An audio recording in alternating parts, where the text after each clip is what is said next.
बिस्मिल्लाहिर्रहमानिर्रहीम। अस्सलाम वालेकुम दोस्तों, मैं Reet Saleem. Welcome to my YouTube channel novel orchard. कैसा आप सब लोग। ये तो गाइस आज हमने रीड करनी है अपने नावल की फोर्थ, आई थिंक सो 4 या 5th एपिसोड रीड करनी है। तो उससे पहले अगर आपने मेरे चैनल नावल ऑर्चर्ड को सब्सक्राइब नहीं किया तो सब्सक्राइब कर लें, साथ में बेल आइकन भी प्रेस कर लें ताकि हर आने वाली वीडियो आपको मिलती रहे। वीडियो को लाइक शेयर कमेंट करना मत भूलें। हाय आज मैं बहुत ठंड में बैठ के कर रही हूँ। आज मैं ड्राइंग रूम में बैठ के कर रही हूँ क्योंकि मैंने बताया फ्राइडे को हमारे घर पे गेस्ट आए हुए हैं। तो अब आज तो कुछ ज़्यादा ही आए हुए हैं, बहुत ज़्यादा आए हुए हैं। मतलब सुबह से मैं बहुत मसरूफ़ रही हूँ और मैं सो भी नहीं सकी। तो अभी भी मेहमानों ने आना है थोड़ी देर में ना, तो शाम का खाना हमारी तरफ ही सब ने खाना है। तो मैंने कहा मैं जल्दी से रिकॉर्डिंग कर लूँ, फिर वो ना हो मुझे टाइम ही ना लगे। तो मैंने अभी दोनों ही किस्तें रिकॉर्ड करनी है, ये भी करनी है वो भी करनी है, बख्तसाई वाली भी। तो अभी बातें बाद में करेंगे, पहले जल्दी से नावल एपिसोड रीड कर लेते हैं, ठीक है। आप लोग वीडियो को लाइक शेयर और कमेंट भी कर दिया करें, ठीक है। वो कितनी मजबूती से सबके सामने जवाब देकर आ गई थी, मगर कमरे में आकर दरवाज़ा बंद करके बेड के साथ टेक लगाकर जैसे फर्श पर बैठी तो खुद खुद कर बेआवाज़ रोने लगी थी। कैसे होते हैं बाप? क्या बाप घने दरख्त की मानित नहीं होते औलाद के लिए? दुनिया के सर्दो गर्म से बचाते हैं बाप तो। इसका बाप कैसा था जिसने कभी शफकत भरा हाथ इसके सर पर नहीं रखा था? इसकी माँ छीन ली इसे, तड़पा तड़पा कर मार दिया इसकी माँ को। किसी को माफ़ नहीं करूँगी मैं, सब बुरे हैं और सबसे बुरा वो है जिसने मेरे दिल में अपनी मोहब्बत का बीज बोया। हाँ वो सबसे बुरा है, वो नहीं आया आज भी सबके सामने इसके बाप ने इसे किसी जुर्म की सज़ा दी थी वो नहीं जानती, लेकिन इस घर में यही तो होता था। तो मुझे इतना दुख क्यों हो रहा है?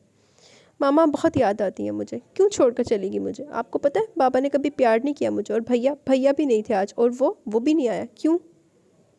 वो क्यों नहीं आया आज? इसने तो कहा था कि जब मैं कहूँगी वो तब ज़रूर आएगा, फिर क्यों क्यों नहीं आया आज वो मुझसे मोहब्बत नहीं करता। हाँ वो मोहब्बत नहीं करता मुझसे। इसने सिर्फ मेरी अना तोड़ने के लिए शादी की है और सिर्फ अपनी ख्वाहिशात की तकमील के लिए, और वो कामयाब हो गया अपने मकसद में। अगर वो मुझसे मोहब्बत करता होता तो कभी इजहार तो करता, मगर नहीं, इसने तो आज तक कभी नहीं कहा कि मोहब्बत करता है मुझसे। मुझे साथ आज वो क्यों याद आ रहा है? मुझे किसी की ज़रूरत नहीं है, इसकी भी नहीं। मासूमा अपना बेतहाशा दुखता सर हाथों में गिराई घुटी घुटी आवाज़ में रो रही थी। इसे अपनी मामा, अपने भैया और बादल शिद्दत से याद आ रहे थे, मगर इसे सबसे ज़्यादा शिकवे बादल से हो रहे थे। वो ये भी नहीं जानती थी कि इसे इस वक्त बादल कितनी शिद्दत से याद क्यों आ रही थी। आज दोपहर जब इसके बादल से मैसेज पर बात हो रही थी तो इसे लगा वो आज इसके कहने पर ज़रूर आएगा, मगर वो नहीं आया था। रात हो गई है, जो मतलब क्या पता आ जाए।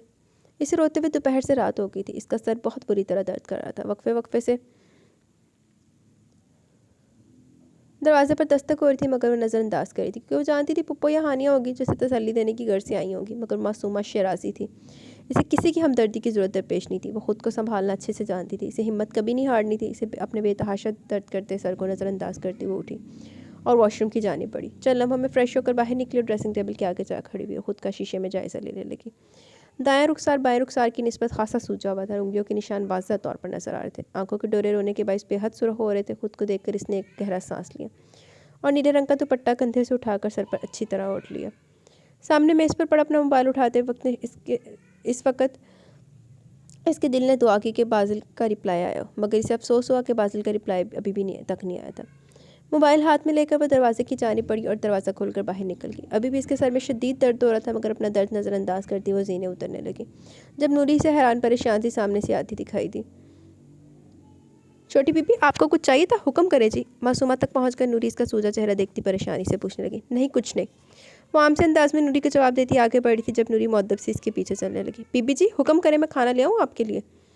नूरी मासूमा के पीछे चलती अदब से पूछने लगी तो मासूमा आखिरी सीढ़ी पर रुककर इसकी जाने मुड़ी। कहाँ? मासूमा ने अपनी पेशानी पर बल डाले पूछा। जी जहाँ आप कहें, आपके कमरे में। नूरी इसके सवाल पर बौखला गई, जल्दी से वजाहत पेश करने लगी। क्यों? मैंने तो नहीं कहा ये तुमसे। मुझे तो सबके साथ खाना खाना है। नूरी को देखती वह जवाब देकर आगे बढ़ गई, जबकि पीछे नूरी बेयकीनी से इसकी पुश्त तकती रह गई। तो होर क्यों अद्दा वगैरह बगैर ना को लोग के अंदर बैठे बाप के नाम पे धब्बा। वो आहिस्ती से मगर मजबूत कदम उठाती डाइनिंग हॉल में दाखिल हुई तो दादा जान अपनी सरबराही कुर्सी पर विराजमान थे। इनके दाएं जानिब साजिद साहब और इनके साथ माजिद साहब विराजमान थे, जबकि दादा जान की बाएं वाली कुर्सी पर आबिद साहब विराजमान थे, जबकि बाकी खवातीन वहीं खड़ी थी। ये देखकर मासूमा ने गहरा सांस लिया और खुद को कंपोज किया। अस्सलाम वालेकुम। डाइनिंग हॉल में दाखिल होकर इसने सबको देखते हल्का सा मुस्कुराकर थोड़ी बुलंद आवाज़ में सलाम किया, जबकि मासूमा की आवाज़ पर मुजफ्फर साहब समेत सब ने इसे चौंक कर देखा। यकीनन दोपहर को भी वाक़े के बाद इसकी यहाँ मौजूदगी गैर मुतवक्का थी। इसी हैरत के बायस किसी ने इसके सलाम का जवाब न दिया, तो वो किसी पर भी दूसरी नज़र न डालते हुए कदम कदम चलती आबिद साहब के पास आकर रुकी थी। चचा जी कि मेरे शौहर की जगह, यहाँ बैठने का हक़ मेरा, आप किसी दूसरी जगह पर बैठ जाए। आबिद साहब की आंखों में देखती हुए दिल जलाने वाली मुस्कुराहट चेहरे पर सजाई, इतनी बुलंद आवाज़ में बोली कि हाल में मौजूद मुलाजमीन ने भी इसको चौंक कर देखा। चलो मेरा बच्चा। जबकि बाकी घर वाले की तरह मुजफ्फ़र साहब भी मासूमा को हैरत और बेयकीनी की मेरी जुली कैफियत लिए देख रहे थे। मुझे बहुत भूख लग रही है, मेहरबानी करके ज़रा जल्दी उठ जाए। आबिद साहब को हवस खामोशी से अपनी जानिब तक तबाकब लहजे में भरपूर झंझलाहट लिए बोली। तो वो होश की दुनिया में, और जब हवास बेदार हुए तो अपनी बेइज्जती का शिद्दत से एहसास हुआ। चेहरे का रंग यकलक गुस्से से खूनख्वार निगाहों से मासूमा को घूरा, लेकिन वो इस वक्त कुछ नहीं कर सकते थे। पहले का मामला भी सुलझा नहीं था, मज़ीद वो मासूमा को कुछ कहकर और मामला बिगाड़ नहीं सकते थे, बिगाड़ना नहीं चाहते थे। इसलिए शर्मिंदगी से सर झुकाए उठे और साथ वाली कुर्सी पर बैठने लगे। यहाँ नहीं चचा जी, यहाँ मेरे साथ ताई माँ बैठेंगी, आप किसी और कुर्सी पर बैठ जाएँ। आबिद साहब को साथ वाली कुर्सी पर बिठाकर वो फिर से अटल अंदाज में इनको देखते हुए गोया भी, तो आबिद साहब दांत पीस कर 2 कुर्सी छोड़कर बैठ गए। जबकि मासूमा ने वहाँ साथ खड़ी शीरी साहिबा को हाथ से पकड़कर कुर्सी पर बिठाया, खुद बाजली की कुर्सी पर बैठ गई। जबकि मुजफ्फर साहब लाताल्लुक बने अपनी प्लेट पर झुके खाना खा रहे थे। आज तो सब ने दंदल पे रहे, आज नहीं कोई कुछ बोलता। अरे बाबा क्या हो गया आपको? दादी जान माँ है आपकी, और माँ आपकी माँ खड़ी है और आप आराम से बैठे खाना खा रहे हैं। चलें जगह दे दादी जान को, आज भैया की जगह पर बैठेंगी वो। मासूमा कुर्सी पर बैठती सामने बैठे अपने बाप को देखती आम से अंदाज में बोली। तो सादिक साहब ने फटी आंखों से अपनी बेटी को देखा और फिर मुजफ्फर साहब को देखा, जिन्होंने आंखों के इशारे से उठने का कहा।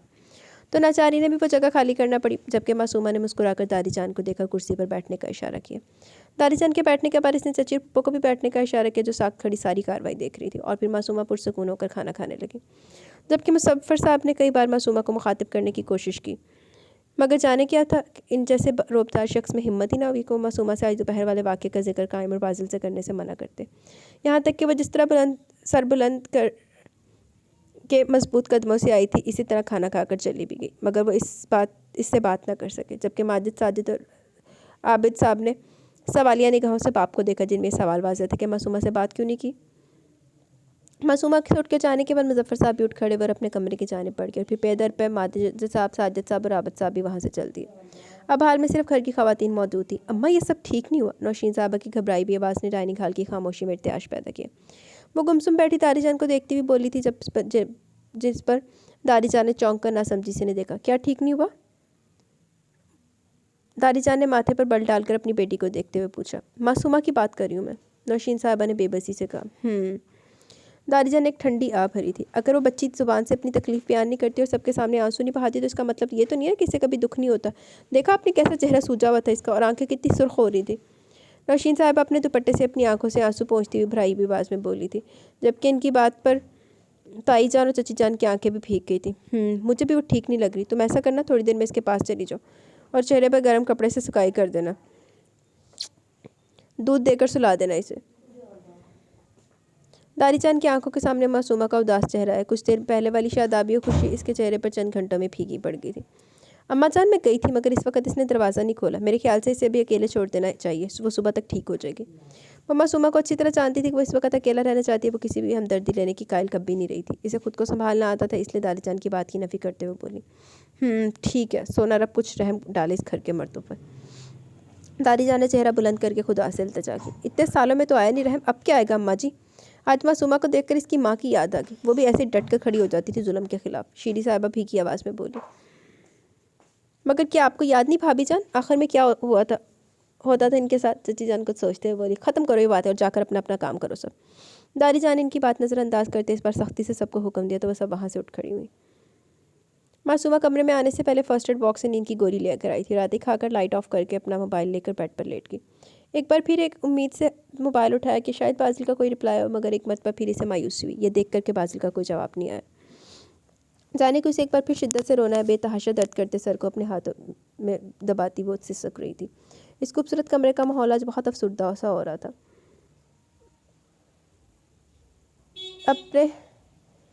आज वहाँ मासूमा की खूब दबी दबी सिसकियाँ गूंज रही थी, जो माहौल को सोगवार बना रही थी। बार बार वो अपने हाथों की उंगलियों से सख्ती से अपने गालों को भिगोते आंसू साफ कर रही थी, जिसकी वजह से इसे अपने दाएं रुखसार पर बेहद दर्द का एहसास हो रहा था। मगर फिलहाल इसे शिद्दत से बाजिल की याद आ रही थी। वो अपनी कैफियत समझने से कासिर थी। आखिर इतनी बेचैन क्यों हो रही थी? जब तुम्हें नहीं आना था तो कह देते मुझे, मैं ही पागल हूँ जो समझ रही थी तुम आज ज़रूर आओगे। तुमने ठीक कहा था, हमें एक दूसरे से इतनी उम्मीदें नहीं रखनी चाहिए कि अगर एक शख्स पूरी उम्मीद पर पूरा ना उतरे तो दूसरे को अफसोस हो। वो रोती से सकती जाने कब नींद की वादियों में उतरी, किसे खबर ही ना हुई। नींद की गोली ने सर दहा देता। दोपहर में जब वो थोड़ा फारिग हुआ और घड़ी में वक्त देखकर अंदाज़ा लगाया कि इस वक्त मासूमा यूनिवर्सिटी से आ चुकी होगी। इसी अंदाजे की बिना पर इसने मासूमा को मैसेज किया था और चंद लम्हों बाद मासूमा का जवाब देकर इसके संजीदा चेहरे पर मुस्कुराहट खिली थी। मगर मासूमा की ज़्यादा बात करने से इसे अंदाज़ा था कि ना करने से अंदाज़ा था कि वो इससे खफा है। वो चाहकर भी इतने दिन घर नहीं जा सका था, मगर जब मासूमा ने कहा कि आज ही आ जाओ तो उसने फैसला किया कि वो आज ही शराजी हाउस जाएगा। इसे अपनी जाना की बेकरारी खासी पसंद आई थी। वो खुद भी जाने को इसकी जानिब खिंचता चला जा रहा था। अभी भी वो कुछ ज़रूरी काम निपटा कर जल्द से जल्द शराजी हाउस जाने का इरादा रखता था। इसलिए इसने मैसेज पर मासूमा को नहीं बताया, बल्कि वैसे सरप्राइज़ देना चाहता था। पुत्र तूने सरप्राइज़ का घर जाकर मिलना तो एक बारी आ तो सही, मतलब जा तो सही। जल्दी सब काम करने के बावजूद इसे खासी देर होगी। जब इसने शराजी हाउस में अपने कदम रखे तो इस वक्त रात के 12 बज रहे थे। हरसू खामोशी ने अपना डेरा जमा रखा था। वो आहिस्ता आहिस्ता कदम उठाता लाउंज में दाखिल हुआ। इस वक्त शराजी हाउस की तमाम बत्तियां बुझ चुकी थी। जीने चढ़ने के बाद वो अपने कमरे की जाने बढ़ा। कमरे के सामने रुककर दरवाजे का हैंडल घुमाने पर भी जब दरवाज़ा न खुला तो इसे अंदाज़ा हो गया कि मासूमा दरवाज़ा लॉक करके सो चुकी है। अपनी ब्लैक लेदर की जैकेट के अंदर की जेब से एक चाबी निकाली और लॉक में घुमाई तो दरवाज़ा खुल गया। दरवाज़ा खोल के जब वो कमरे में दाखिल हुआ तो कमरे में बिल्कुल अंधेरा था। इसे काफ़ी हैरत हुई, क्योंकि मासूमा को तो नाइट बल्ब ऑन करके सोने की आदत थी। फ़ौरन इसने अपने मोबाइल की टॉर्च ऑन की और स्विच बोर्ड से नाइट बल्ब ऑन किया। वो इसे सर से पाँव तक चादर में लिपटी हुई बेड पर सिमटी हुई लेटी नजर आई। मासूमा को इस तरह लेटे देखकर जाने किसी अजीब सा एहसास हुआ। ऐसे क्यों लेटी हुई है? तबीयत तो ठीक है ना इसकी? वो परेशानी के आलम में मासूमा की जाने पड़ा था। वो तेज तेज कदम उठाता बेड के करीब मासूमा के पास आकर रुका। फ़ौरन हाथ बढ़ाकर इसके ऊपर से चादर उतारी। इसका नाजुक वजूद सिमटा हुआ था। इसे इस तरह सिमटे हुए लेटे देखकर बाजिल की पेशानी पर बलों का इजाफा हुआ। नाइट बल्ब की मध्यम रोशनी में वो इसके लरसते वजूद को बगौर देखने लगा। जब वो दाएं जानिब करवट लिए सो रही थी, मगर नींद में भी वो किस कदर बेचैन थी ये इसका हल्का हल्का कपकपाता वजूद देखकर अंदाज़ा हो रहा था। हाथ बढ़ाकर इसने इसके चेहरे से बाल हटाए और नरमी से हाथ से इसकी पेशानी को छुआ जो बुखार का अंदेशा दे रही थी। एकदम इसे परेशानी ने आन घेरा। वो कब से बुखार में तप रही थी जो हालत इस तरह कदर बुरी हो रही थी। जाना, बाजिल ने इसके पेशानी को हल्का सा दबाना शुरू किया और मोहब्बत और फिक्र से इसे पुकारा। जाना, क्या हुआ है? कब से बुखार है तुम्हें? वो इसके चेहरे पर झुका, माथा हल्का हल्का दबाता कह रहा था, जबकि इसके लहजे और अंदाज में फिक्रमंदी वाज़ेह थी। जाना, प्लीज़ आंखें खोलो, बताओ मुझे, मेडिसिन लिया तुमने? मासूमा को हमस सोते देखकर मुसलसल इसे बेदार करने की कोशिश कर रहा था, मगर वह हल्का सा कसमसा आकर फिर से सो जाती। जाना, अभी वो इसे दोनों कंधों से थाम कर सीधा करने लगा था जब इसकी जीन्स की जेब में मौजूद इसका मोबाइल वाइब्रेट हुआ। इसने नागवारियत से मासूमा से दूर होकर जेब से मोबाइल निकाला और स्क्रीन पर कायम का नाम देखकर इसके चेहरे पर नागवारियत मजीद तर आई। कहाँ हो तुम? मोबाइल कान से लगाकर मध्यम रोशनी में इसने मासूमा के मोबाइल की तलाश में कमरे में निगाह दौड़ाते हुए सरसरी से पूछा। बस पहुंचने वाला हूँ घर। मोबाइल के स्पीकर से कायम की भारी आवाज़ उभरी, जबकि मासूमा का मोबाइल इसे साइड टेबल पर पड़ा नजर आया तो इसने वो आगे पढ़कर उठा लिया और कायम की बात सुनने लगा। मतलब घर पर नहीं हो तुम? सर्द अंदाज में इसने कायम से पूछा। अपना मोबाइल कान से लगाया। इसने मासूमा को फ़ोन चेक किया, मगर इसे अपने सिवा किसी और का ना मैसेज और ना कॉल मिली। ये देख कर इसे तसल्ली हुई। तुम्हारा काम हो गया तकरीबन? कायम इसका सर्द अंदाज महसूस करते हुए इसकी बात नज़रअंदाज करते हुए गोया। तकरीबन? मासूमा का मोबाइल वापस साइड टेबल पर रखकर इसने स्पार्ट अंदाज में पूछा। बेशक वो काम के मामले में बिल्कुल नरमी नहीं करता था और कायम का तकरीबन कहना इसे खासा नागवार गुजरा था। मुझे पता है हमें आज मिलना था, मगर मुझे एक ज़रूरी काम की वजह से लाहौर जाना पड़ गया, इसलिए ना चाहते हुए भी कायम को इसे वजाहत देनी पड़ी। ओ लाहौर, तो ये ज़रूरी काम था तुम्हारा, समझ गया, फाजिल तंजिया अंदाज में कहा और मध्यम रोशनी में अपनी दाढ़ी पर हाथ फेरता फिर से मासूमा को देखने लगा। क्या? कायम ने नासमझी से पूछा। अगर अपनी बीवी की याद सताती है तुम्हें तो इसे कराची क्यों नहीं ले आते? बाजिल दबी दबी आवाज़ में गुर्राया था, जबकि निगाहें मासूमा के लरसते सरापे पर थी। क्या बकवास कर रहे हो? ऐसा कुछ नहीं है, मैं किसी और काम से गया था लाहौर। मोबाइल स्पीकर से कायम की चिंगारती हुई आवाज़ उभरी थी कि बाजिल ने नागवारियत से एक पल को मोबाइल कान से हटाया था। मान लेता हूँ, मगर कल मेरा दिया हुआ काम हो जाना चाहिए और मीडिया को खुले दिल से इन्वॉल्व करना काम में। दोबारा मोबाइल कान से लगाकर वो तहकम मेज़ अंदाज में कहता बगैर कायम की सुने वो कॉल काट चुका था। मोबाइल मेज़ पर पटक कर मासूमा की जाने पड़ा। मासूमा, मेरी जान, उठो, मुझे बताओ कि कुछ खाया तुमने? मेडिसिन ली? वो एक बार फिर इसके करीब जाकर इसके ऊपर झुका था और इसके बालों को सहलाते हुए नरमी से पूछने लगा, मगर मासूमा हम सोती थी तो इसे कुछ अजीब सा एहसास हुआ। इतनी गहरी नींद तो नहीं सोती है। तभी इसकी निगाह फ़र्श पर पड़ी, जहाँ कुछ पैकेट नुमा चीज़ पड़ी थी। एक लम्हा ज़ाया के बिना बाजिल ने फ़र्श से वो उठाया। ये कोई दवाई का पैकेट था। मध्यम रोशनी की वजह से इसे नाम पढ़ने में मुश्किल हुई, तो इसे हाथ में थामे स्विच बोर्ड के जाने पड़ा और लाइट ऑन की और नाम पढ़ते इसने गुस्से से मासूमा को देखा। मासूमा ने स्लीपिंग पिल्स क्यों लिए? बेवकूफ़ लड़की।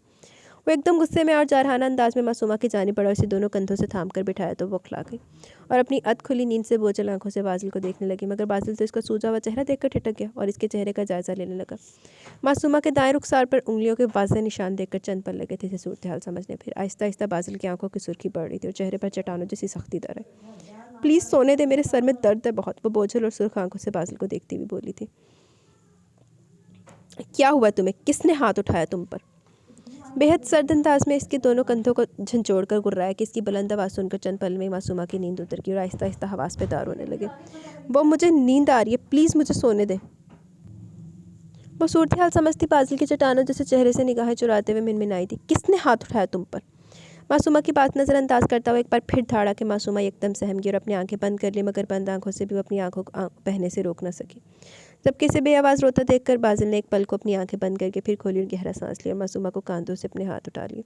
जाना, किसने हाथ उठाया? बताओ मुझे। अपनी मुठियाँ सख्ती से भेजे, बहुत सख्त सर्द अंदाज में बोला। बहुत कोशिश के बाद भी अपना लहजा नरम ना कर पाया। ओदी बुढ़ी ने चंड मार दी थी, किसी ने हाले भी अपना लहजा नरम रखे। मासूमा का मुरझाया सूजा हुआ चेहरा जिस पर उंगलियों के निशान बाज रहे थे, आंखें रो जाने की रोने की वजह से या फिर नींद के बायस सुर्ख और सूजी हुई थी। रोन दी वजह तो हल्का हल्का कपकपाता वजूद इसे इस तरह देखकर बाजिल के दिल में कई तीर पेवस्त हुए। वो कभी भी अपनी माँ या शिराजी हाउस में मौजूद किसी औरत पर होता जुल्म रोक नहीं सका था। अपनी माँ को तो इसने 6 साल की उम्र में खो दिया, मगर जब वो 10 साल का था तब शीरी साहिबा इसके बाप की दूसरी बीबी बनकर शिराजी हाउस में आई थी। मगर हर औरत की तरह इन पर भी होता जुल्म पर वो चुप न रह पाता था।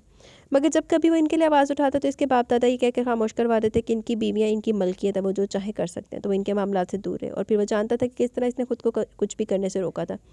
इससे नफरत हो गई थी इस तरह के माहौल से। तभी तालाचंद कायमी और से शिराजी हाउस से दूर रखते थे, मगर आज अपनी बीवी की हालत देखकर इसका दिल करा था हर चीज़ तहस नहस करते पुत्र मैं तेरे ना आला। प्लीज़ बताओ, किसने मारा तुम्हें? बाजिल एक बार फिर ठाड़ा कि मासूमा के बर्दाश्त यहाँ जवाब देगी और अपने बाजों को बाजिल के गिर्द हमाइल करती हुई इसके सीने से लगकर सिसक कर रोने लगी।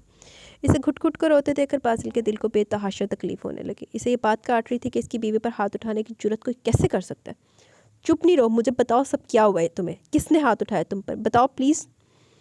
बाजिल से नरमी से खुद से जुदा करता इस पर नरमी से पूछने लगा, मगर मासूमा ने बेबसी से दे और फिर सर और निगाहें झुकाकर बेआवाज़ रोने लगी। मासूमा की हमस खामोशी से वचन चला गया। मजीद इसका रोना इसे बेहद परेशान करा था। इसे वहीं छोड़कर तेज तेज कदम उठाकर कमरे से बाहर निकला। जबकि मासूमा चंद लम्हे इसके जनूनी अंदाज के बारे में सोचती रही और फिर आंसू साफ करती परेशानी से इसके पीछे कमरे से बाहर निकली। मगर जब वो सीढ़ियों के पास पहुंची तो इसके कदम वहीं जम गए। इसे लाउंज से चीज़ों के टूटने की ज़ोरदार आवाज़ें आ रही थी। हाँ हुन शिराजी हाउस वाले दी ख्वाब बेदार होंगे ना नींदर बहुत चंगा। यकायक शिराजी हाउस की बत्तियां रोशन होने लगी और वहाँ का हर मकीन ज़ोरदार आवाज़ें सुनकर अपने कमरे से बाहर निकल रहा था। जबकि 5 मिनटों में बाजिल इस खूबसूरत लाउंज की हालत बिगाड़ चुका था। कीमती वाज, कीमती आईने, सजावट की हर वो चीज़ कीमती शय जो इसके सामने आई थी वो उठाकर ज़ोर से फर्श पर पटक रहा था। Very proud of you, I am proud of you Bazil Shirazi. दिल जीत लिया। ताड़ियाँ ताड़ियाँ भाई, ताड़ियाँ मारो। अभी और ताड़ियाँ मारनी है। यकीनन शिराजी हाउस के हर मकीन को ख्वाब खरगोश से बेदार करने का अच्छा तरीका आजमाया था बाजिल शिराजी ने। मुजफ्फर साहब समेत हर कोई लाउंज में आ चुका था और बाजिल का जारहाना अंदाज देखकर सबको अंदाज़ा हो चुका था कि बाजिल को आज हुए वाक़े का इल्म हो चुका है। बाजिल, मुजफ्फर साहब ने आगे बढ़कर इसे रोकना चाहा, मगर बाजिल ने इनकी पुकार नज़रअंदाज करके शीशे का मेज़ उठाकर ज़ोर से फर्श पर दे मारा कि बाकी सब तो चकनाचूर शीशे को होता देखकर कांप ही उठे, बल्कि मुजफ्फर साहब के बाजिल की जानिब बढ़ते कदम वहीं ज़मीन पर जम गए। बाजिल मेरे शेर, ठंडे रहो। तुसी यदि बुड्ढी ने चंडा मारो तो वो हाले भी ठंडा रहे। वो एक बार फिर वहीं खड़े बाजिल को देखते आहिस्तगी से बोले, जबकि बाजिल ने इनकी बात का कोई जवाब न दिया। वहाँ मुलाजमीन समेत हर कोई पहुँच चुका था, माँ सवाए साजिद साहब के, जबकि माजिद साहब और आबिद साहब की पेशानी पसीने से भीगने लगी। जबकि मासूमा पर मुश्किल अपना लरसता वजूद लेकर सीढ़ियाँ उतरती लाउंज में दाखिल हुई। बाकी सब ने लाउंज में दाखिल होती मासूमा को देखा तो मासूमा ने भी सबको अपनी सूजी हुई आंखों से देखा। फिर निगाहों का रुख बाजिल की तरफ जानिब किया। इसी पल बाजिल ने भी मासूमा को देखा और बाकी सबको नज़रअंदाज करता चंद कदम आगे बढ़कर मासूमा तक पहुंचा, जबकि मासूमा सहम कर 2 कदम पीछे हुई और अपने दुपट्टे पर हाथ से गिरफ्त मजबूत कर ली। हाँ अब बताओ, किसने किसने हाथ उठाया तुम पर? वो झपट कर मासूमा तक पहुंचा और इसके बाजू थाम कर ठाड़ा कि इसकी भारी करिस्तार आवाज़ शिराजी हाउस में गूंजी थी। मासूमा समेत हर कोई कांप उठा था। आप प्लीज़ मेरी बात सुने। वो बाजिल की गिरफ्त में अपनी आवाज़ और वजूद की कपकपाहट पर काबू पाती बमुश्किल बोल पाई थी। हाँ तुम्हें सुनना चाहता हूँ, बताओ किसने किया, ये बोलो।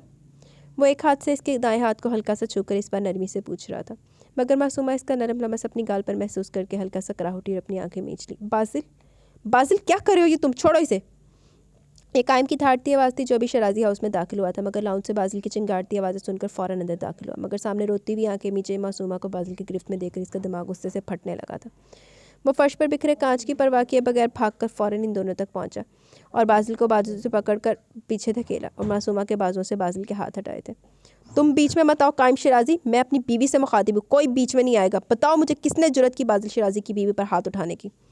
वो कायम को लहूलुहान आंखों से देखता धाड़ा था और एक बार फिर मासूमा से मुखातिब हुआ, जो अब कायम के सीने में मुँह छुपाए रो रही थी। जबकि इसकी बात सुनते कायम ने अपने सीने से लगी मासूमा को खुद से जुदा किया और इसको परेशानी से देखने लगा। मासूमा, मेरी जान, मेरी गुड़िया, क्या हुआ बच्चे, बताओ मुझे।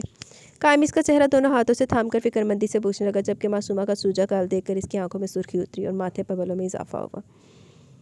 भाई आप दोनों गुस्सा नहीं करें प्लीज़, मैं बिल्कुल ठीक हूँ। वो बाजिल के जुनूनी अंदाज पर हकीकतन सहम गई थी। तिरछी निगाहों से देखती कायम से आहिस्ती से बोली, चेहरा देखा तुमने अपना, कहाँ से लग रहा तुम ठीक हो। मासूमा की आहिस्ता आवाज़ पर बाजिल ने सुन ली और इसके चेहरे की जानिब इशारा करता धाड़ा, तुम ठंडे रहो बाजिल, मैं बात कर रहा हूँ ना।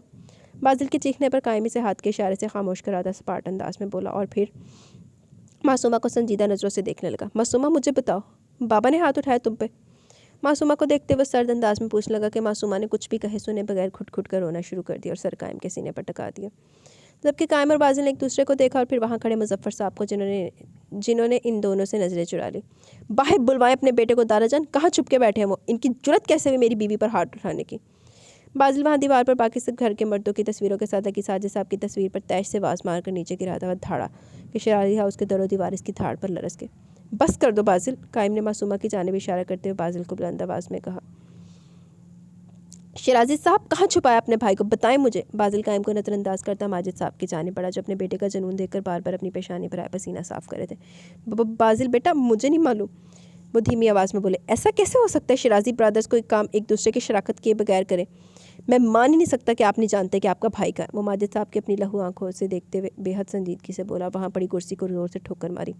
भाई प्लीज़ रोके इन्हें, मासूमा ने धीमी आवाज़ में कायम के सीने से लगे इल्तिजाइया अंदाज में भीगी आवाज़ में कहा, जबकि इसका सर शदीद दर्द कर रहा था।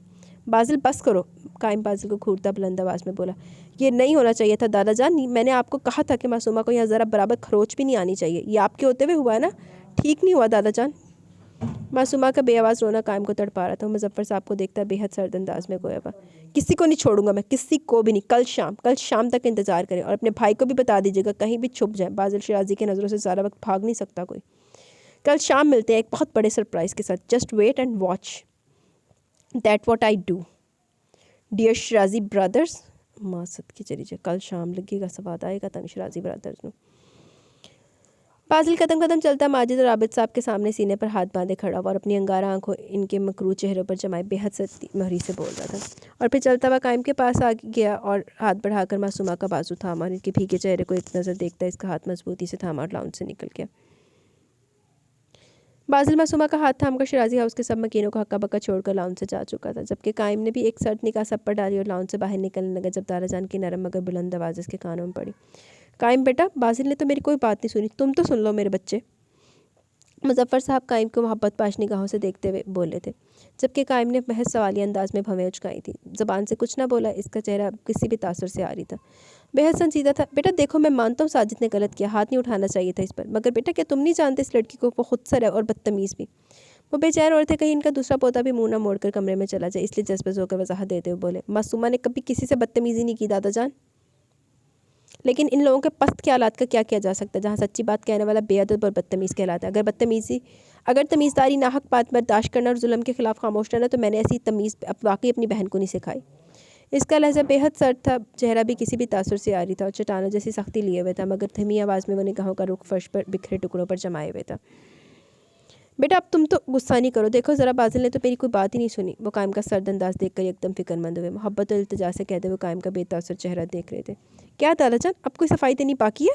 एक दिन में क्या हालत होगी इसकी, आप मुझे कॉल करके बता भी तो सकते थे। माजरत दादाजान, मगर आपने मेरी बात का पास नहीं रखा। मैंने कई साल पहले भी आपसे कहा था, सिर्फ इस शर्त पर शिराजी हाउस में रहूँगा कि मेरी बहन को ज़रा बराबर भी तकलीफ़ नहीं होनी चाहिए यहाँ, मगर मैं अपनी बहन के साथ वह सलूक हरगिज़ फरामोश नहीं कर सकता दादाजान। सही है। वो एक ठंडा मिजाज आदमी था, मगर यहाँ बात इसकी अजीज़ जान बहन की हो रही थी। बार बार इसकी आंखों के सामने मासूमा का सूजा हुआ चेहरा, रोई हुई आंखें और घुट घुट कर रोना याद आ रहा था। मासूमा की यह हालत इसे तकलीफ़ से दो चार कर रही थी। कायम बेटा, बाजिल तो जज्बाती है, मगर तुम तो समझदार हो, ऐसे अपने दादा से बदजन ना हो मेरे शेर, मेरी ज़िंदगी बस तुम दोनों से है। और दो कदम इस तक पहुँचते बदपाश निगाहों से देखते हुए कह रहे थे, जबकि कायम का हर अंदाज इन्हें एहसास दिलाया था वो बहुत ज़बत कर रहा है, क्योंकि वो जानते थे बाजिल अपना गुस्सा निकाल चुका है हर चीज़ पर, मगर कायम इसकी फितरत में बर्दाश्त और सब्र की आमेज़िश थी। और मेरा सब कुछ मेरी बहन है दादाजान, ये बात मैं बारहा आपसे कह चुका हूँ। और ठंडे ठार अंदाज में बोला, जबकि वहाँ मौजूद शराजी हाउस के मकीन मुजफ्फर साहब को देख रहे थे, जो महज अपने पोतों से बेपनाह मोहब्बत करते थे, बाकी किसी की इन्हें कोई परवाह नहीं थी। जबकि वहाँ खड़ी चच्ची के दिल में टीस उठी। इनके दिल से आवाज़ आई कि काश इनकी बेटियों का भी ऐसा भाई होता तो आज वो ऐसी घुटी हुई और सिसकती हुई ज़िंदगी न गुजारी होती। मगर ये दुआ उन्होंने ज़रूर की कि खुदा इनकी बेटियों के नसीब में इन जैसे ना करे और शौहर बाजिल या कायम जैसा मिले इन्हें। अगर तुम कहते हो तो इन सब के लिए तुम्हारा दादा तुमसे माफ़ी मांग लेते हैं। मुजफ्फर साहब ने इसे देखते हुए इल्तिजाई अंदाज में किसी की परवाह किए बगैर पेशेमानी से हाथ जोड़ दिए, जिन्हें एक जस्त में कायम ने अपने हाथों में थाम लिए। मैं हरगिज़ ऐसा नहीं चाहता ताराजान। जब मैं अपने बाप के साथ हज़ार इख्तलाफात के बावजूद ऊंची आवाज़ में बात नहीं कर सकता महज इसलिए कि मेरा बाप है, तो फिर आप तो मेरे लिए काबिल एहतराम है। वो इस पर इनकी आंखों में देखता लहजे में बेहद एहतराम लिए बोला कि मुजफ्फर साहब जैसे करख्त शख्स की आंखों में नमी छा गई, जिसे वो आंखें चपका कर छुपा गए। मुझे मालूम है तुम कभी अपने दादा से खफा नहीं हो सकते। जीते रहो मेरे पोते। इन्होंने इसके सर पर बूसा देते हुए शफकत भरे अंदाज में कहा। मगर याद रखिएगा दादाजान, बेशक वो मेरे बाप है, मगर अपनी माँ के साथ हुए सलूक में जुल्म मैं भी भूला नहीं हूँ।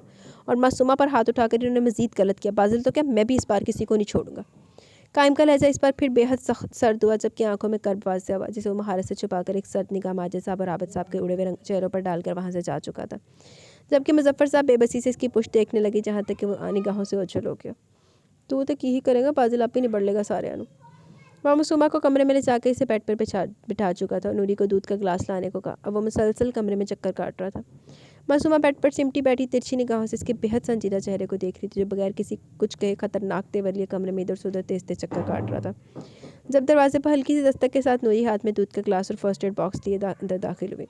बाजिल ने इसके हाथ से दोनों चीज़ें लेकर इसे जाने का हुक्म दिया तो मुअद्दब से सर झुकाकर चली गई, जबकि बाजिल दूध का गिलास और फर्स्ट एड बॉक्स मेज़ पर रखकर वापस मुड़ा और दरवाज़ा लॉक करके मासूमा की जाने पड़ा। मासूमा नामहसूस अंदाज में मज़ीद खुद में सिमट की बिला शबा फिलवक्ती से बाजिल के बेहद संजीदा चेहरे और कुछ देर पहले के जुनूनी बादल से खौफ महसूस हो रहा था, और कोशिश के बावजूद अपनी घबराहट और खौफ पर काबू न पा सकी। इसका वजूद हल्का सा लरस रहा था, मगर जबकि अब बाजिल बेड पर करीब बिल्कुल इसके सामने बैठ चुका था और हाथ बढ़ाकर मासूमा की दोनों कलाइयाँ थामी और इसे अपने करीब किया और स्पाट चेहरे से इसके सुर्ख चेहरे को देखने लगा, जिसे देखकर इसने अपने जबड़े सख्ती से भींच लिए थे। कहाँ दर्द हो रहा है? बेहद सर्द अंदाज में पूछा गया कि बाजिल के हाथ में मकीद इसका हाथ कप कप आ गया और इसने लरसती पलकों को उठाकर बाजिल के संजीदा चेहरे को देखा। सर में। इसकी सर्द निगाहों से बेहाल होती वो मुश्किल बोल पाई थी और फिर निगाहें झुका के, जब सर में दर्द होता तो कौन सी मेडिसिन ली जाती है? अब वो इसकी कलाई से अपना दायां हाथ उठाकर इसके दाएं रुखसार तक ले और इसके सूजे हुए गाल को अपनी उंगलियों से सहलाने लगा कि मासूमा को इसका नरम लमस अपने गाल पर पाकर दर्द की लहर महसूस हुई थी। इसकी आंखों में मोती चमकने लगे, मगर मुसलसल बाजिल की उंगलियों की हरकत को बचाकर भी रोक ना सकी। पेन किलर, वो बेबसी से बोली थी। वो अपने बहते आंसुओं को साफ भी नहीं कर पा रही थी, क्योंकि इसकी दोनों कलाइयाँ बाजिल की मजबूत गिरफ्त में थी। गुड, तो जाना जब सर में दर्द होता तो पेन किलर लेते हैं, राइट?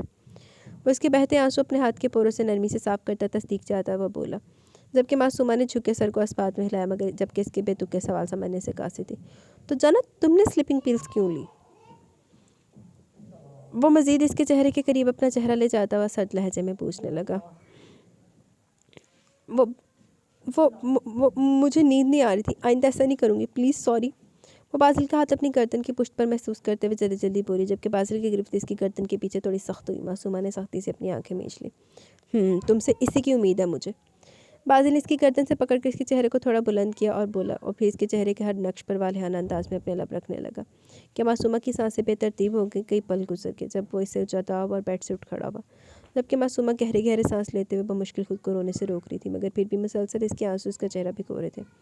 अभी वो संभली कहाँ थी जब एक बार फिर बाजिल इसके करीब आकर बैठ गया। थर्मामीटर से इसका बुखार चेक किया, फिर एक गोली खुद ही मासूमा को खिलाकर वो इसके लबों से दूध का गिलास लगा चुका था। नाचार मासूमा को बगैर किसी हुज्जत के दूध का गिलास ख़त्म करना पड़ा। अब बाजिल गिलास थाम कर बेड मेज़ पर रख रहा था और नाइट बल्ब ऑन करके दोबारा मासूमा तक आया। इसका दुपट्टा उतार कर एक तरफ रखा और इसे बेड पर लटाकर इसके करीब बैठकर इसका सर हल्का हल्का दबाने लगा। जाना, रिलैक्स रहो। जो भी हुआ इसे दिमाग पर सवार मत करो, बिल्कुल पुरसकून रहो और एक आंसू भी तुम्हारी आंख से ना निकले। रोती रहोगी तो सर मज़ीद दर्द करेगा। मैं यहीं हूँ, तो चलो सो जाओ। वो इसका सर हल्का हल्का दबाता इस पर लहजे में नरमी और मोहब्बत लिए बोला था। बिलशबा मासूमा का इस तरह रोना इसे तकलीफ दे रहा था। इनका ये जुनून क्या सिर्फ मेरे लिए था, या अगर मेरी जगह कोई और लड़की इनकी बीवी होती तो इसके लिए भी इसी तरह करते? ये बात मुझे नहीं मालूम कि ये ख़ास जज्बात तुम्हारे लिए, या फिर अगर कोई भी लड़की मेरी बीवी होती तो ऐसे इसके लिए भी करता। हाँ, मगर इतना जानता कि शौहर ही अपनी बीवी की इज़्ज़त लोगों से करवाता, और ये तब मुमकिन है जब वो ख़ुद अपनी बीवी की इज़्ज़त और तहफ़्फ़ुज़ दे। तुम मेरी बीवी हो, मेरी ज़िम्मेदारी हो, और मुझे अपनी बीवी के साथ हुए हर सलूक का खुदा के आगे जवाब देना है। आज के बाद कोई भी तुमसे सख्त लहजे में बात तक नहीं करेगा, देखना तुम। मासूमा नहीं जानती कि इसने बात दिल में सोची थी या बुलंद आवाज़ में बड़बड़ाई थी, जो कि बासिल ने सुन लिया था और मोहब्बत से इसका सर दबाता हुआ ठहर ठहर कर बोल रहा था, जबकि अपनी आंखें मूंद कर खामोशी से इसकी बातें सुन रही थी। फिर मासूमा ने अपने माथे पर मौजूद इसका हाथ अपने हाथों में थाम कर इसे अपने साथ लेटने का इशारा किया, जबकि मासूमा का इशारा समझते बेसाख्ता बासिल के लब मुस्कुराए। फिर वो इसके साथ लेट कर एक हाथ इसकी कमर के गिर्द धमाल करके दूसरे हाथ से इसका सर दबा रहा था, जबकि मासूमा ने इसके सीने में अपना चेहरा छुपा लिया, जबकि वो खुद थोड़ी देर बाद अपने बालों पर बासिल के दहकते लबों का लमस महसूस कर रही थी। फिर कब वो इस पुरसुकून होकर नींद की वादियों में गुम हुई, इसे खुद भी खबर न हुई, जबकि बासिल काफ़ी देर इसका सर दबाता रहा। फिर जब यकीन हो गया कि मासूमा सो गई तो आहिस्ता से इसका सर तकिए पर रखता हुआ बेड से उतरा और जेब से मोबाइल निकालकर बासित और कायम के नंबर पे एक जगह का एड्रेस सेंड करके आधे घंटे में वहाँ पहुँचने का हुक्म दिया और खुद हाथ में बंधी घड़ी में वक्त देखा, जहाँ घड़ी की सुइयाँ रात के 2:30 बजा रही थी। फिर मासूमा को एक नज़र देखता बिना हट के कमरे से निकल गया।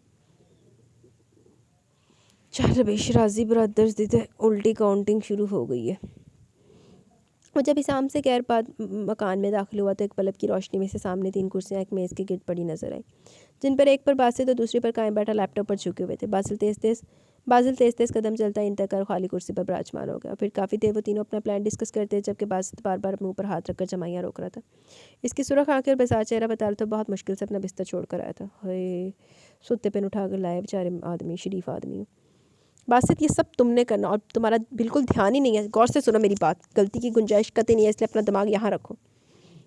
बासिल सख्त निगाहों से बासित को देखता हुआ दबी दबी आवाज़ में गुर्राया, जबकि बासित ने बेचारा सा मुँह बनाकर बासिल को देखा और फिर कायम के संजीदा चेहरे को फिर खुद भी बमुश्किल संजीदा चेहरा बनाता बासिल को सुनने लगा। बासित कल शाम 7 बजे तुम्हें शराजी हाउस ये सब काम निपटा कर पहुँचना है, बाकी तुम्हें सब मालूम है कि तुम्हें क्या करना है। बासिल अब कुर्सी की पूछ से टेक लगाकर बैठ कर जेब से सिगरेट निकाल कर सुलगा कर लबों से लगा ली और सरदंदाज में बासित को देखता हुआ बोला, जबकि बासिल की बात जब बासित के समातों तक पहुंची तो अब इसकी सारी नींद उतर चुकी थी। वो आंखें फाड़े कभी बासिल तो कभी कायम को देखने लगा। मगर ये सब तो हमें मिशन के बाद करना था ना, फिर इतनी जल्दी क्यों? वो खासे झंझलाए हुए अंदाज में बासिल से बोला, जो एक हाथ में सिगरेट थामे कश ले रहा था, जबकि निगाहें सेलफोन पर जमाए हुए था। फिर बासित ने बेबसी से कायम को देखा तो कायम ने बासिल की तरफ इशारा करके अपने कंधे उचका दी, जबकि बासित ने फिर बासिल को बेबसी से देखा। मतलब इसकी बात को कोई सुन ही नहीं रहा। मैं बाकी सारे काम कर लूँगा लेकिन शराजी हाउस नहीं जा सकता, और वैसे भी ये काम तो आपको करना था ना, यही तय हुआ था। बासित इस बार अपनी बात पर जोर देते हुए खासे बुलंद आवाज़ में बोला। आखिरी बात इसने कायम को देखकर बोली, बासित ये काम तुम ही करोगे, अब भी कोई मसला तुम्हें तो बता दो, मैं तुम्हारे सारे मसले अभी हल कर देता हूँ। ओए होए माँ सद के चली जाए, देखी तेन बहुते मसले ना हल करा ली, पहले तो 2-4 को सोन पै के मसला हल हो जाता सी 2-4 मुक्या तो बाद, लेकिन इस बारी कोई ज़्यादा ही संगीन मसले हल हो जाने। बासित जी झंझलाहट देखते हुए इस पर बाजिली से गुस्से से घूरते हुए सद मोहरी से गोया हुआ। बासिर इस बार बेहद संजीदगी, कोई मसला नहीं हो जाएगा काम। बासिर इस बार बेहद संजीदगी से बोला। इसे संजीदा देखकर बासिल उठ खड़ा और बासित के शाने को हल्का सा दबाव डालकर थपथपाया और हाथ में थामा सेलफोन जेब में रखता तेज तेज कदम बढ़ाता चला गया। इन्हें इतनी जल्दी किस बात की है? बासिल के जाने के बाद बासित झंझलाते हुए अंदाज में कायम से बोला, इस बहस का अब कोई फ़ायदा नहीं बासित, इसने कल शाम का कहा तो इतना ही वक्त देगा वो तुम्हें, इसलिए अपना काम वक्त ज़ाया मत करो। कायम इसे हाथ में बंदी घड़ी की जानिब इशारा करते हुए बोला, आप कहाँ जा रहे हैं?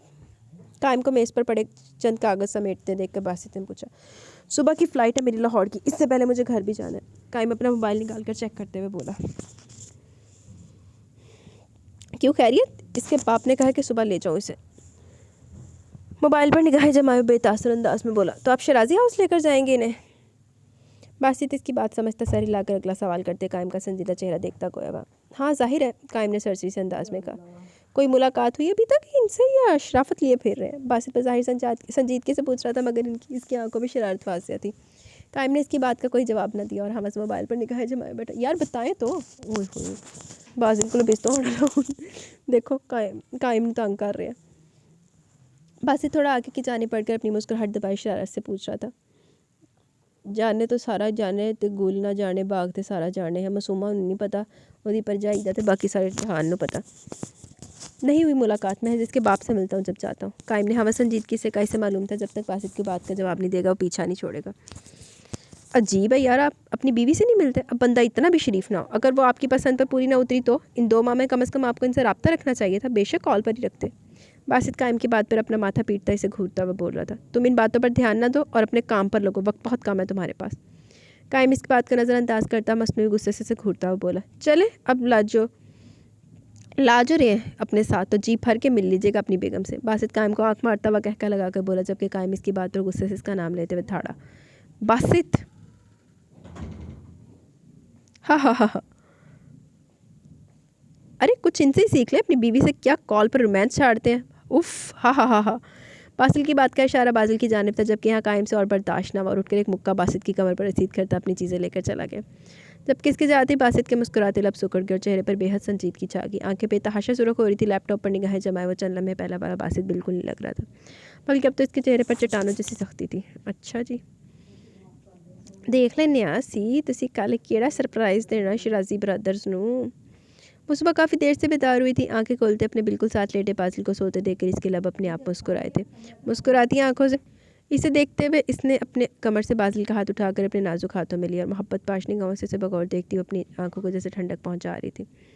ब्राउन बनियान में इसका कसरती वजूद नुमाया हो रहा था, माथे पर भूरे बाल बेतरतीब बिखरे हुए थे, जबकि हर वक्त स्पाट रहने वाले चेहरे पर किस कदर नरमी थी। वो एकटक इसे देख रही थी। शादी के 2 माह में बादल को सोते देखने का इत्तेफाक इसे बहुत कम नसीब होता था। वो इतना घर पर रहता ही नहीं था, इसलिए आज वो इसके चेहरे को तकती जा रही थी। बेख्तियार मासूमा अपना हाथ बढ़ा के इसकी दाढ़ी पर बेहद नरमी से फेरने लगी और अपनी इस हरकत पर वो खुद भी हैरान थी, मगर इसे बाजिल की आदत बहुत पसंद थी। इसने अक्सर बाजिल को ऐसे अपनी दाढ़ी पर हाथ फेरते देखा था और इस वक्त बहुत हसीन लगता था। नहीं, वो तो हर वक्त ही हसीन लगता था। ये मासूमा के दिल से आवाज़ आई और इसकी धड़कन बेतरतीब हुई। बेख्तियार इसने अपना हाथ बाजिल के चेहरे से हटाकर अपने तेज़ धड़कते दिल पर रख लिया। कल रात इसने बाजिल का एक नया रूप देखा था। कल रात वो वाक़े को सोचते इसकी आंखें नम हो गई। बाजिल के चेहरे पर इतनी फिक्रमंदी थी इसके लिए, वो किस तरह इस हर चीज़ को तहस नहस कर रहा था। इस कदर जुनून था कि मासूमा खुद को दुनिया की सबसे खुशकिस्मत तरीन लड़की तस्वर के बगैर न रह सकी। मेरे खुदा, मैं तेरा जितना शुक्र अदा करूँ इतना कम है। तूने मेरे नसीब में इतना बेहतरीन हम सफ़र लिखा, तो तेरे तो मजाज ही नहीं मिल रही सी।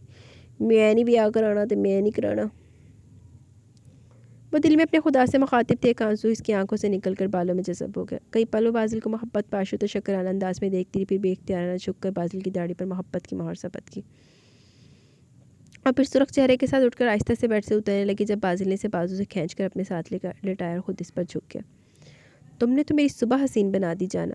मासूमा की गर्दन के दोनों तिलों पर अपने लब रखता बोझल आवाज़ में गोया हुआ, जबकि मासूमा की तो जान लबों को आ गई। इसकी सोच जान ले रही थी कि बाजिल जागा हुआ था और इससे आगे सोचते शर्म हया के मारे मासूमा ने अपना चेहरा बाजिल के शाने पर टिका लिया। मजीद बाजिल की जो साथ इसका चेहरा मजीद सुर्ख कर रही थी। जुबान इसकी ऐसे ताल्लुक के साथ लगी कि कुछ बोलने की कुव्वत सबत हो गई थी।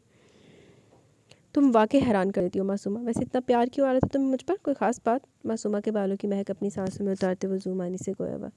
तो मजीद? मासूमा ने खिफ़त के मारे अपने चेहरे का रुख मोड़ लिया। इसकी इस हरकत पर बाजिल ने ज़ोर से कहका लगा, अच्छा बताओ, मेरी जाना की तबीयत कैसी है? अब वो इसके साथ लेट कर लहजे में बेहद नरमी लिए पूछ रहा था। जी ठीक। वो मुश्किल ही बोल पाई थी। बाजिल की बोलती आंखें से बहुत कुछ कह रही थी। जाना, इसके साथ लेटे हुए बाजिल ने सरगोशी की सूरत में से पुकारा। जी। मासूमा दूसरी तरफ दीवार को देखती हुई बोल रही थी। वो बाजिल को देखने से गुरेज पड़ती रही थी। एक बात पूछूं? बाजिल इसके झिझकने से महसूस होता है इसकी जानिब करवट लिए पूछने लगा। इजाज़त मांग रहे? मासूमा की निगाहें हवस दीवार की जानिब थी, मगर अब काफ़ी संभल चुकी थी, इसलिए अपने जम में गोया हुई, जबकि मासूमा के अंदाज पर बाजिल की लब मुस्कुराए। ये कमाल भी मासूमा शराजी का, जो बाजिल शराजी बात करने की इजाज़त मांग रहा है। बाजिल इसका रुख अपनी सिमत करते हुए बोला। इसके लहजे में मान था जो मासूमा को अंदर तक सरशार कर गया। जी पूछे? वो भी जवाबन आहिस्ती से बोली। लहजे में एहतराम की आमेजिश थी। शादी से पहले तो तुम ज़ेर करना चाहती थी मुझे, चैलेंज किया था तुमने मुझे। मेरे साथ शादी को तो गुलामी की ज़िंदगी समझती थी तुम। जाने क्या क्या बदगुमानियाँ थी तुम्हारे दिल में मेरे लिए। शादी की पहली रात भी भरपूर मुकाबलाबाजी की तुमने मेरे साथ, फिर अब इतना क्यों बदल गई? कहाँ तो लहजे में जहर लिए बात करती थी मुझसे और अब अच्छी खासी तमीज़दार हो गई हो। वो दिलचस्पी से मासूमा के चेहरे को तकते हुए बेतासुर अंदाज में बोला था, जबकि इसकी बात सुनकर मासूमा के चेहरे पर हमस हल्की सी मुस्कुराहट और सुकून था। शादी से पहले आप मेरे लिए नामहरम थे, इसलिए नरम लहजे में बात नहीं करती थी आपसे। और शादी की रात आपने कहा था कि आपने शादी महज अपनी ख्वाहिशात की तकमील के लिए की, इसलिए बुरा लगा था मुझे। इसलिए मैंने कहा कि आपसे पहले इज़्ज़त और मान दे, फिर मैं भी ताबेदार बीवी बनूंगी। और आप अपनी बात पर पूरे उतरे। आपने सबके सामने इज़्ज़त की मेरी, फिर मैं कैसे ना करूँ आपकी इज़्ज़त? मासूमा भी बाजिल की मुस्कुराती आंखों में देखती धीमी आवाज़ में आहिस्ती से बोल रही थी और साथ साथ बाजिल की दाढ़ी पर अपनी नर्म और नाजुक उंगलियां फेर रही थी। हाय जाना, तुमने तो वाकई ज़ेर कर दिया मुझे, अपने आगे गुलाम बना लिया अपना तुमने। दिन ब दिन ज़िंदगी बनती जा रही हो मेरी। बाजिल मासूमा का दूधिया हाथ थाम कर अपने लबों से लगाता हुआ लहजे में बेहद मोहब्बत लिए बोल रहा था।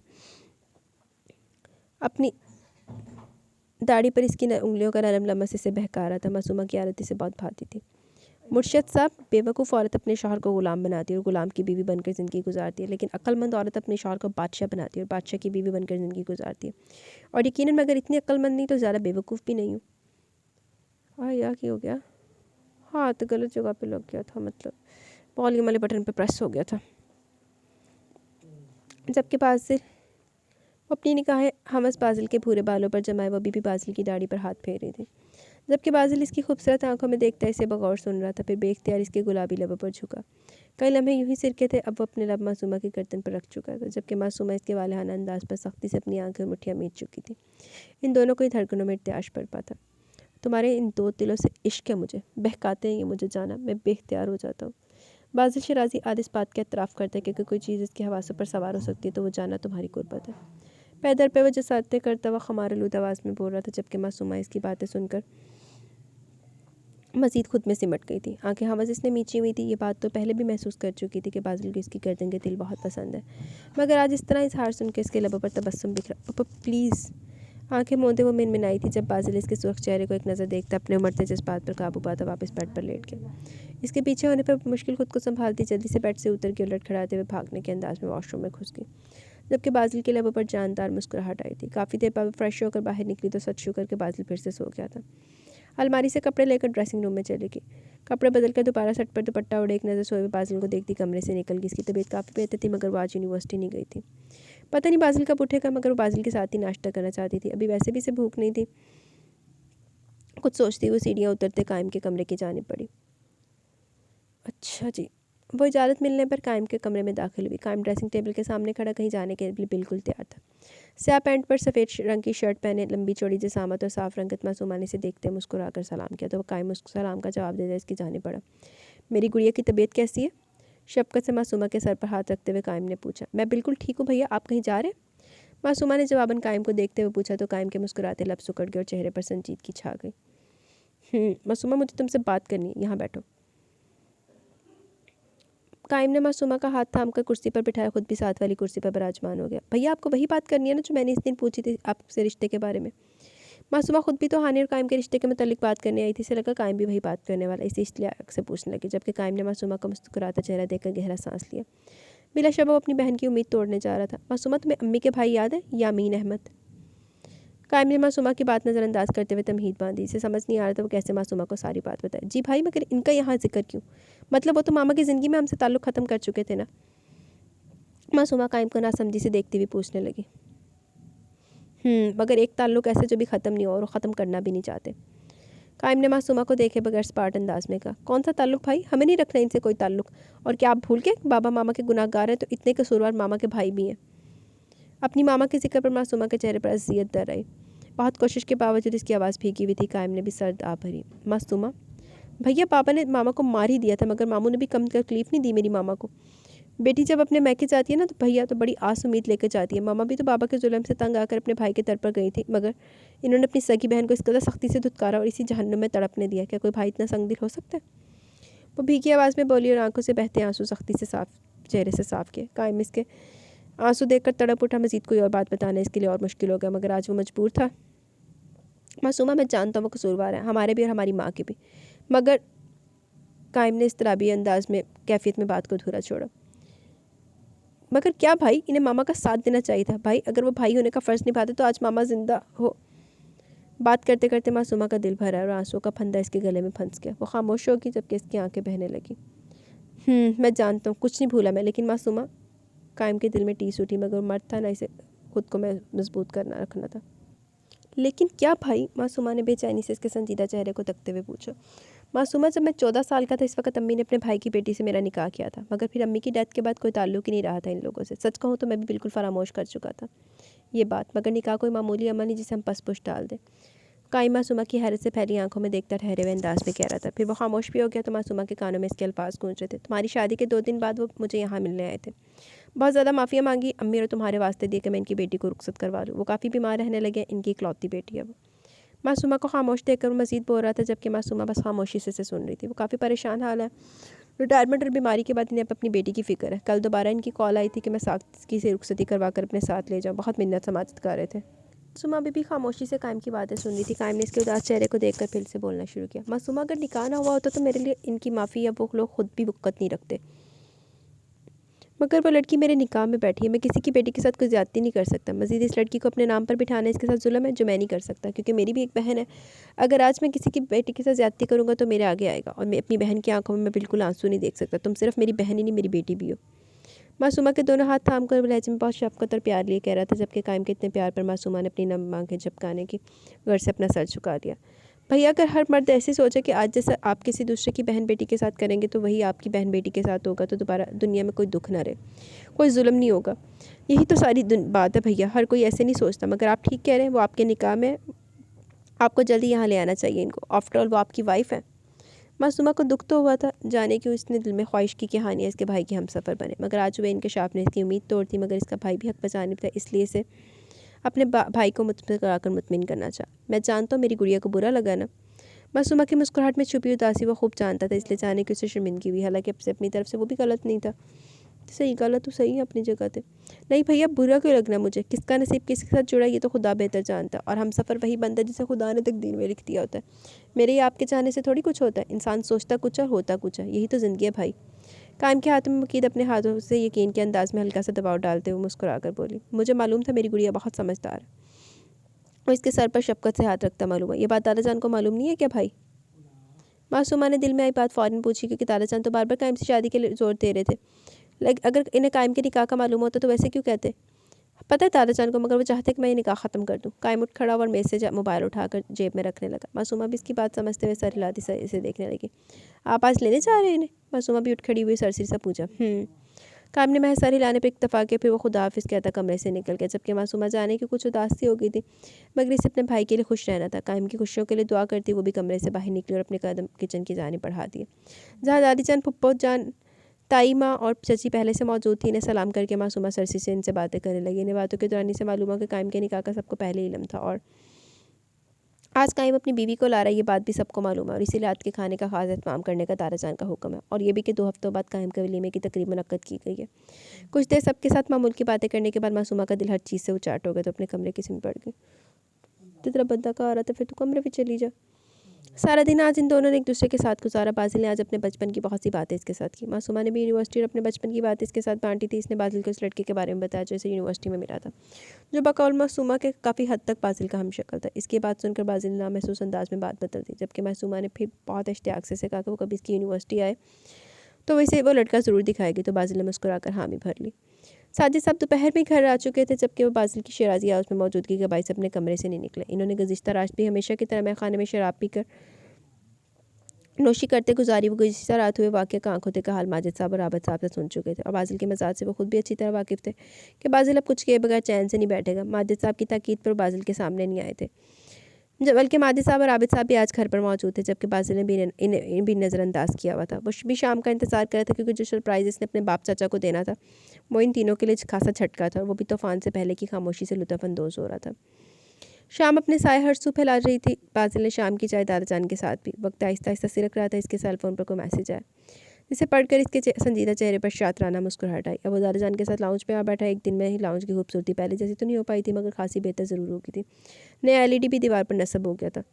LED भी पान देती, सही है। TV ऑन करके न्यूज़ चैनल लगा दिया और वॉल्यूम खासा बुलंद कर दिया, ताकि दादा जान के अलावा लाउंज के बाहर तक आवाज़ जाए। जड़ा बम फटना ना, न्यूज़ चैनल तो फटना। LED की स्क्रीन पर निगाह पड़ते फिर इसके संजीदा चेहरे पर जहरीली मुस्कुराहट आई, क्योंकि इसके सरप्राइज़ का आगाज़ हो चुका था। न्यूज़ रिपोर्टर की बुलंद और तेज़ आवाज़ लाउंज में गूंज रही थी, जब दादा जान अपना चश्मा लगाते हुए स्क्रीन की जानिब मतवज्जा हुए। नाज़रीन, यहाँ हम आपको एक अहम खबर से आगाह करते चले। मुल्क के मशहूर ज्वेलर शराजी ज्वेलर्स के मालिक और मशहूर सियासतदान शराजी ब्रदर्स, इनकी भयानक हकीकत सामने आ गई।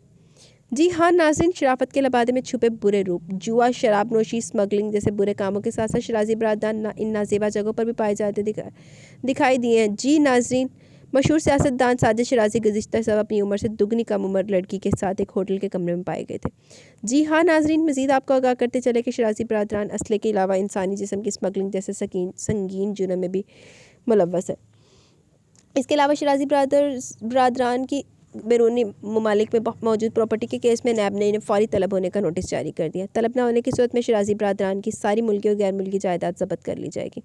जी हाँ नाज़रीन, हम आपको एक ब्रेकिंग न्यूज़ देते चले, शराजी बरादरान की भयानक हकीकत। जी हाँ नाज़रीन, वो हानिया के साथ बातें करती हुई सीढ़ियाँ उतर रही थी जब इसे लाउंज से दाराजान के चिल्लाने के साथ टीवी की बुलंद आवाज़ें आ रही थी। तकरीबन शराजी हाउस के तमाम मकीन लाउंज की जानिब बढ़ रहे थे और वो भी हानिया के साथ चलती हुई लाउंज में दाखिल हुई। लाउंज में इस वक्त सब मौजूद थे। माजिद साहब, साजिद साहब और आबिद साहब के चेहरे पर एक रंग आ रहा था, दूसरा जा रहा था। इसी की खुनकी के बावजूद इनकी पेशानी पर पसीना बह रहा था, जबकि इनकी निगाहें स्क्रीन पर की जानिब थी, जहाँ इन तीनों की तस्वीर बार बार दिखाई जा रही थी। मुजफ्फर साहब अपने तीनों बेटों पर धाड़ रहे थे। तमाम खवातीन भी एक तरफ खड़ी हैरत से टेलीविजन स्क्रीन को देख रही थी, जबकि सारे माहौल में बाजिल शिराजी बिल्कुल पुरसकून अंदाज में सोफे पर टांग रख कर बैठा था। इसे जैसे सारी सूरत हाल से कोई ख़ास फ़र्क ना पड़ा। ते होर की लाते रख के तमाशा देख, एक तमाशा राती लगा सी एक होने लग रहा। इसी असना में कायम एक लड़की के साथ लाउंज में दाखिल हुआ तो लाउंज में मौजूद तमाम नफूस इन दोनों की जाने मतवजा हुए। कायम के पहलू में एक लड़की को देखा दादी जान ने फिलवक़्त सूरत हाल के पेश नज़र मुलाजमत से कहकर इस लड़की को कायम के कमरे में ले जाने का हुक्म दिया, जबकि माजिद साहब कायम के खून ख्वार अंदाज में घूर रहे थे। ये सब तुमने किया ना कायम, तुम्हें शर्म नहीं आई अपने बाप ताया की इज्जत का जनाजा निकालते हुए? माजिद साहब की चिंगारती आवाज़ लाउंज में गूंज रही थी, जबकि दादाजान समेत सब अब कायम की जानिब मतवज्जा थे, जो चेहरे पर बला की बेजारियत लिए थका थका सा खड़ा था। माजिद साहब की बात पर इसके लब हल्के से मुस्कुराए। काश ये नेक काम मेरे हाथों होता। बहरहाल मुझे इस बात का अफसोस तो सारी ज़िंदगी रहेगा। एक को पहले सड़े पे उन्होंने और साड़ी जाता।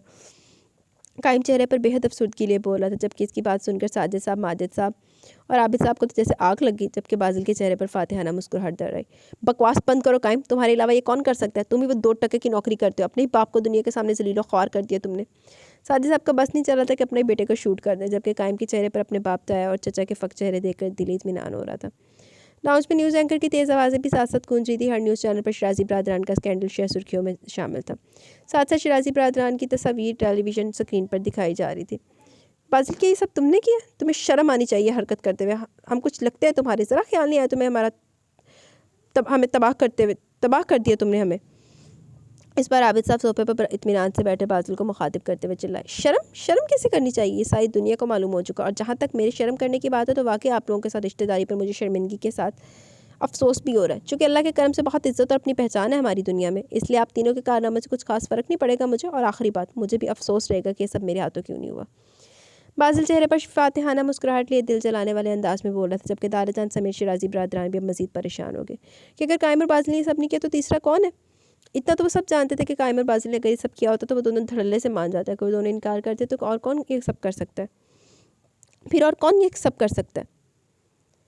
माजिद साहब के चेहरे पर बेहद परेशानी के आसार नुमाया थे, जबकि बाकी सबके जहनों में भी यही सवाल गर्दिश कर रहा था। सोचे ताया जी, शायद माजी का कोई किया गया जुल्म आज आपके सामने आ गया हो। कायम की भारी आवाज़ लाउंज में गूंजी थी, जबकि इसका अंदाज इस कदर सर्द था कि माजिद साहब एक पल को डर से गए।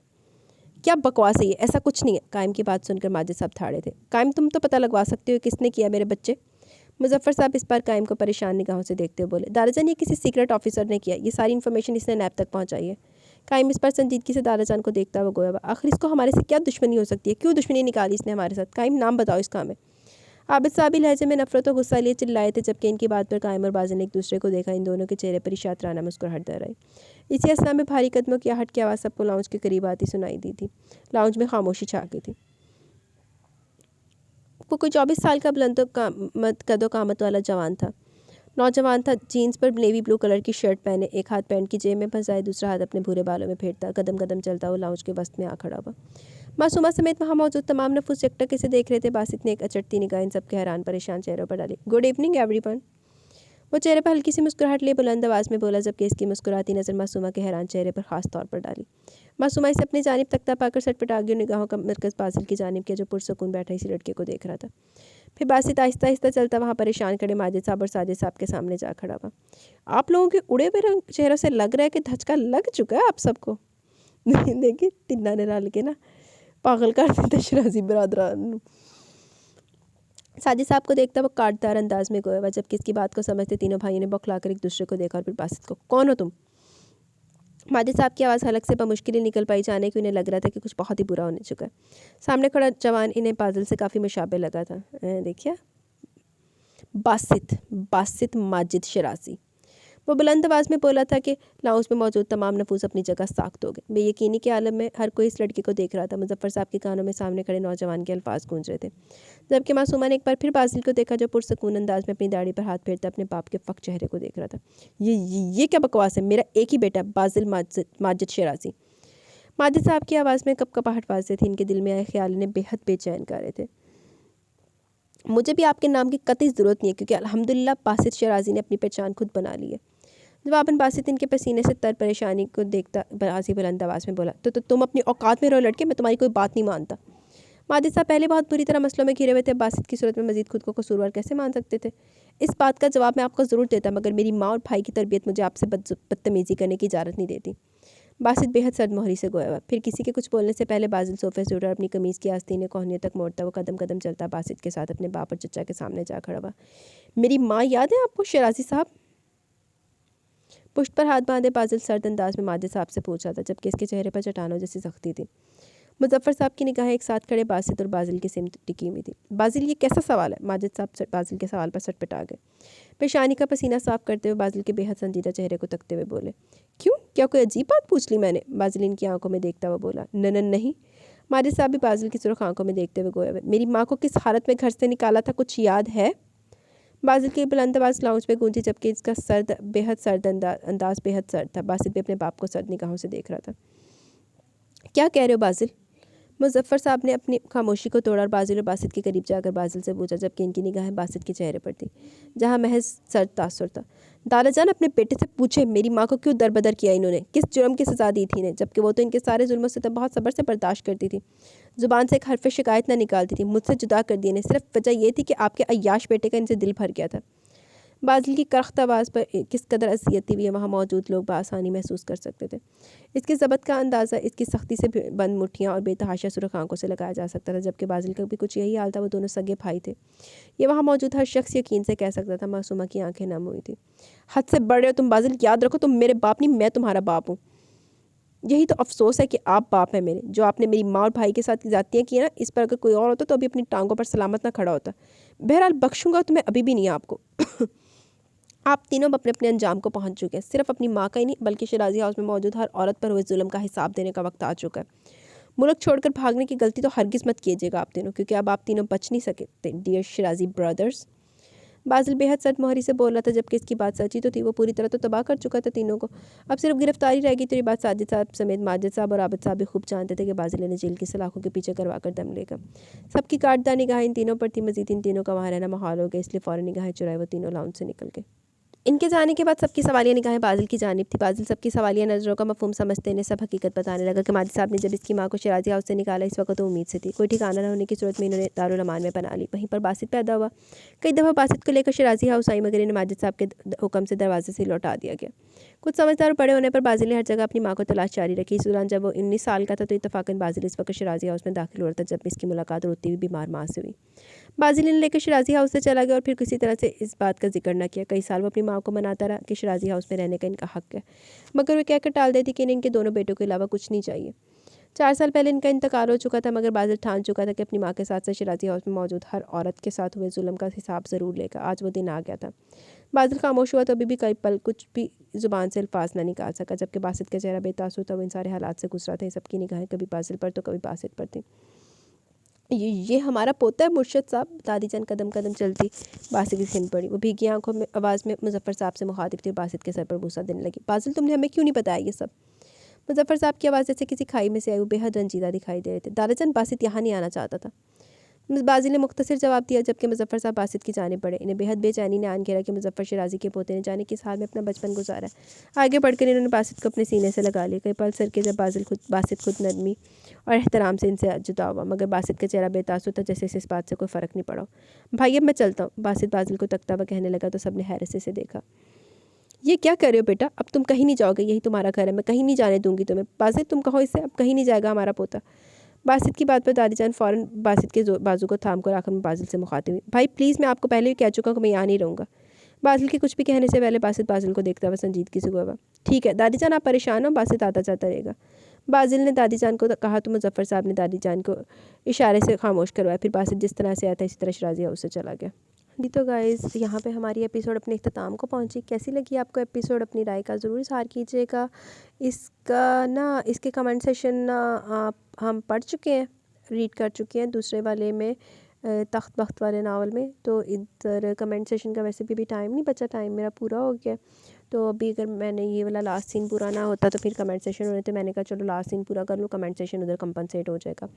तो कैसी लगी आपको एपिसोड, अपनी राय का ज़रूर इज़हार कीजिएगा। मज़ीद इसकी 2 एपिसोड आई थिंक सो रह गई हैं, तो आप अपनी राय का ज़रूर इज़हार कीजिएगा। इंशाल्लाह जल्द मिलेंगे न्यू एपिसोड के साथ। तब तक के लिए अपना बहुत सारा ख्याल रखें, दुआओं में याद रखें। मुझे इजाज़त दें, मैं चलती हूँ। अल्लाह खैर करे, जल्द मिलेंगे न्यू एपिसोड के साथ। अल्लाह हाफ़िज़ जी।